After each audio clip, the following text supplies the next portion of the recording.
Fetty Wap is going away for a long time. Fetty, aka Willie Jr. Maxwell II, 31, was sentenced to 6 years in federal prison on Wednesday for trafficking drugs across the country, per the New York Times. Fetty Wap appeared before Judge Joanna Seibert at the federal court in Central Islip, New York, to learn of his fate. The judge sentenced him to 6 years, 1 year longer than the mandatory minimum sentence. The move comes after Fetty pled guilty in August 2022 to conspiracy to possess and distribute 500 grams or more of cocaine. He was indicted and arrested with 5 others on the drug trafficking conspiracy charge in October 2021, per CNN. Fetty Wap and the others charged allegedly transported and distributed drugs, including cocaine, heroin, and fentanyl, in Long Island, according to the indictment. Fetty has been in custody since August after his bail was revoked after prosecutors said that he had displayed a firearm and threatened to kill someone on a FaceTime call. A week before Fetty's sentencing, prosecutors sent a letter to the judge, asking for a longer term. They claimed that Fetty, who broke out with the song Trap Queen, used his fame to glamorize the drug trade.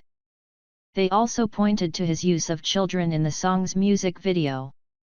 Young people who admire the defendant and are considering selling drugs need to be sent a message that selling drugs is not a glamorous lifestyle and, if they participate in that trade, they will receive lengthy prison sentences, wrote Brian Peace, U.S. Attorney for the Eastern District.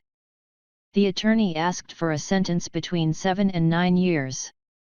Fetty's attorneys said that he got involved in the drug trade due to his financial obligations that were made worse by the COVID-19 pandemic.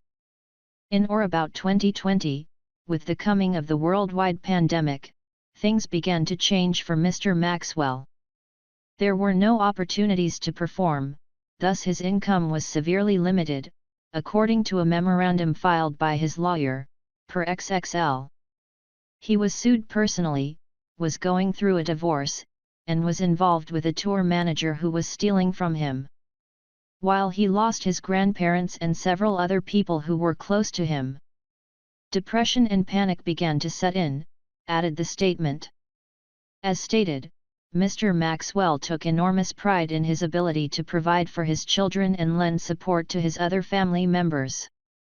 He is described as a people pleaser and a person who gains great satisfaction from taking care of others. Suddenly it felt like life was going in reverse. And he became ashamed when he began to struggle to keep up the lifestyle that he created for so many. His judgment became impaired. Desperate to keep up with his financial obligations, Mr. Maxwell became involved in the instant offense for a few months in the spring of 2020.